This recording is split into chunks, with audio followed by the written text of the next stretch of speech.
Aloha all. Today's day 8, Wednesday, a week after the fire, and I thought we're gonna do a weekly or a bi-weekly update for everybody, how life continues. We're working on possible donations for private school here in the Pili that is completely unaffected, and what's going on in our centers around us, the supplies that arrive, the community that helping each other, maybe stories from people, and that's what we're going to do. Part of the healing process is also helping people,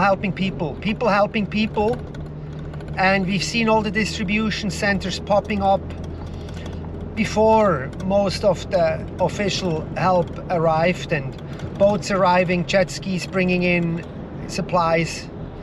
That was really great how this community is coming together, and how our distribution centers for supplies are getting stronger and stronger. And for me, a part of this healing process is also, you see me in a collared shirt with a name tag, and I maintained a hotel job for the last 10 years and started actually on this island in hotel, and I still am at a hotel, and we are housing employees there who lost everything, and being there and helping with operations and be there for that. They are horrendously short-staffed.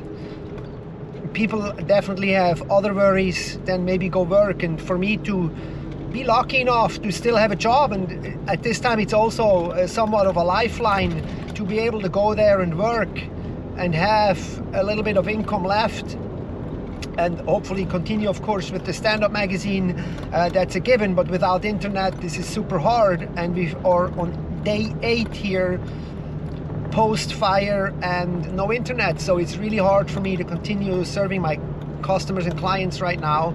It's day number 9, and in order for me to continue work and have a job, I'm now driving 1 hour to my friend's business, Minute Medical, and he lets me work at his conference table, so I have internet and I can continue serving clients and creating content and putting news online and working on the skateboard business and everything. So right now we don't have any internet or anything.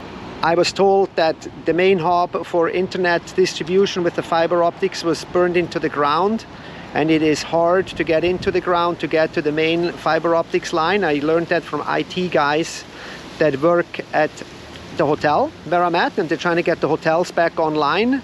So they're in constant contact with the internet providers around Lahaina and Maui, and it appears that we're going to be working without an internet for quite a while. So I will be commuting and continue to get my pieces together and continue to work and release this video at some point. You know, it feels good to kind of get back to what you need to do.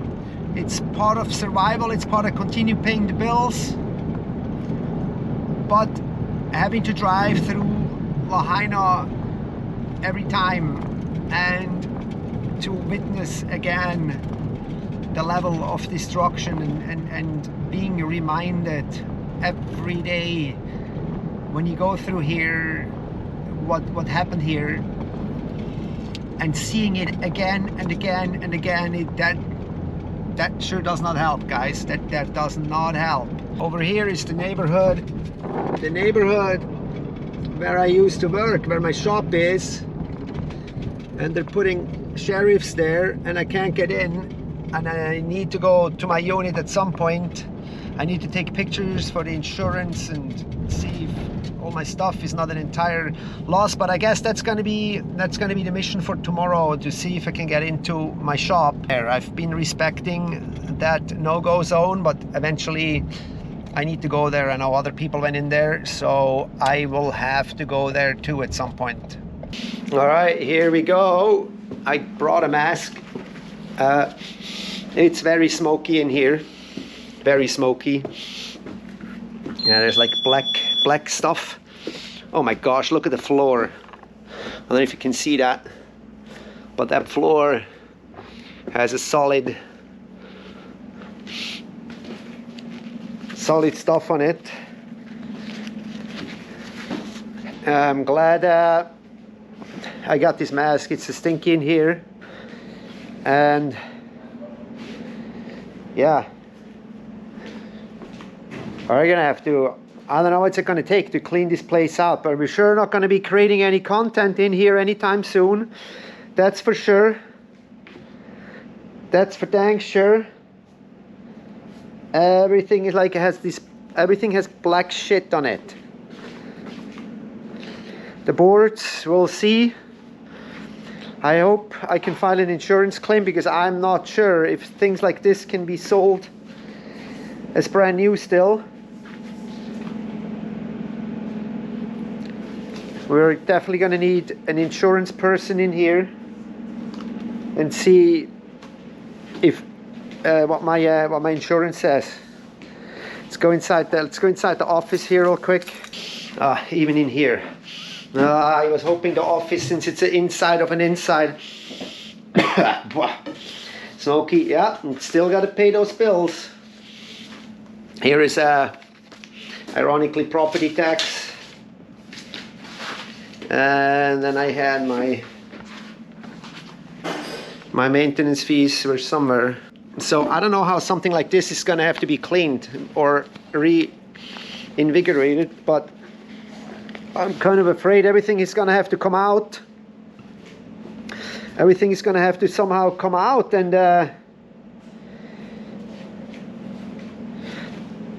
clean. And look at this, like, oh my gosh, there's so much, all these ashes here everywhere. I don't know, we're gonna have to maybe completely redo this whole place, paint everything, repaint the wood. There's a little dent in our building here from a piece of plywood, and Tom here, my friend and tenant here, he moved it away already. That landed in the building, and evidently it was on fire when it hit the building. So I think we just dodged a tremendous bullet here that I can't even say. A tremendous bullet. This is my good friend Brandon here, and yeah, I mean, terrible. He lost his house in the fire. We lost the salon. He lost his wife's. He lost his wife's salon. But and we lost our retail store, Tropic Water. And you lost your retail store. Absolute blessing that we still have our bottling plant. Yeah, check this out. A bottling plant built with his own hands. And now they're like an essential business, because people need water.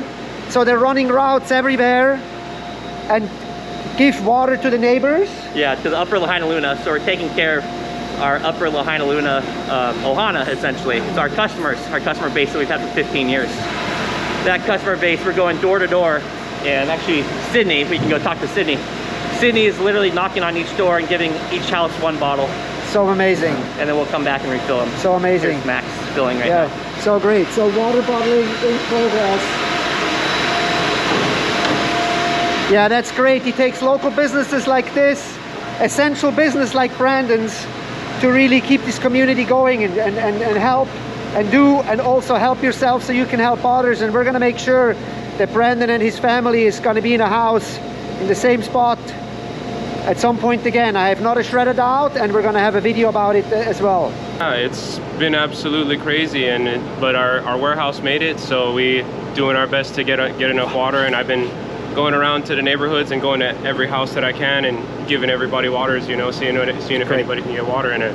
I'm about to go back again today and see if anybody ran out and refill their water. Yeah. So we've been trying to take care as much as we can, as long as our warehouse made it, we're making water, you know, so doing it so important, so essential. And what a lot of people might not know, there is an upper part of Lahaina Luna that got spared, and there's probably, how many homes you think are up there? Oh, there's like more than 100 homes up there, and it's called Kilauea Mauka, but we call it third sector up there, and we're so lucky. It's so insane that our neighborhood made it. You know, we're the lucky ones. You know, but there's a lot of people out there that haven't, that really aren't at that same level. They're really less fortunate than us. And the 3 schools were up there, and all 3 schools are also fine, we might like to say. So that's also like a little bit of a relief that we have 3 schools. So we lost 2 out of 5 schools, minus some preschools. But thank you so much, Sydney. You guys are awesome. And it just becomes more and more clear what bullet we dodged here. Here's a dumpster also on fire. I mean, we got so incredibly lucky here in this industry with most of the buildings. Just down the street here, it is a scene of chaos and destruction. These warehouses here completely melted. Like the outside looks like it's melted, and the fire on the inside must have been absolutely mad and devastating. And I feel so sorry for these people. I've known the guys here with the boat. They had a scuba boat, built their business for 40 years. So much passion, and going diving every day. And they came to the hotel when I was working there, and they picked up 4 scuba bottles, and that's what all was left. Fire right here. Fire right here behind the house, but lucky this grass was barely there, so it wasn't able to generate enough heat to do any damage. But I hear they're all going to come with FEMA here at some point and going to inspect everything. Oh, and remember how I was at the Maui Molokai Oahu race and I had a condo that I had to pay $150? Those $150, I just talked to the owner of the condo. He goes, send me a receipt for a donation. So here's $150 sitting, and we're gonna donate it either to some school, to some fund, or who knows, maybe we just even give $150 to some person who really needs it. So the local liquor store is still alive. Best Pokeballs here. Yeah, we have the warehouses around me are good, but look at this crazy. This was an affordable rental income. I know people that just were so stoked this spring to move in here, to have finally a home they can afford. Guys that I work with at the hotel, and now just to remove all of that. That is going to be such a project, and it took over a year to build. I was watching building this thing because we're right down here. So there is so much stuff. It is just gut bloody wrenching how much stuff we're gonna have to clean up here. And across the street here, Brandon, that we just saw in the video, they lived across here and their house was looking right down here.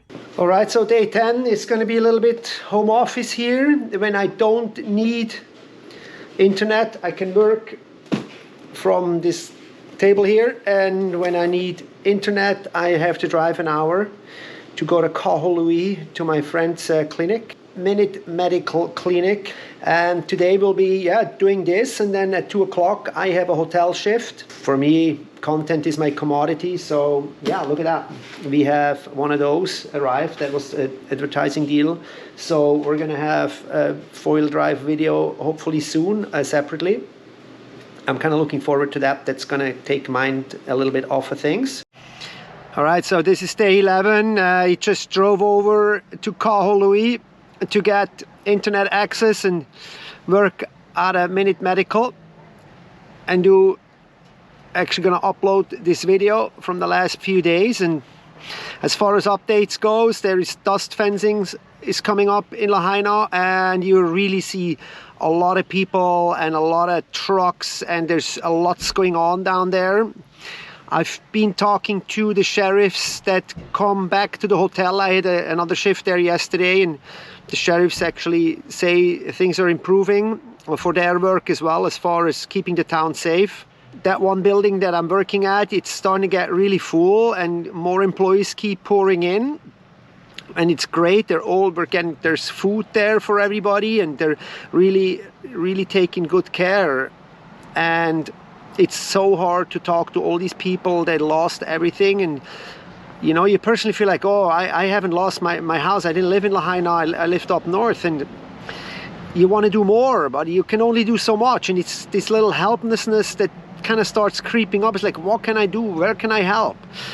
And right now the town is just getting sealed off, and everything needs to be assessed and examined, and then hopefully we can all get together and at some point start helping each other rebuilding homes, because that's the most important thing, is that people can get back to their homes at some point in the future, and we're all going to come together and we're all going to be part of that process. And hopefully we're going to have a lot of good stories coming out of that, and we can continue to talk and show what's going on. Thank you, guys.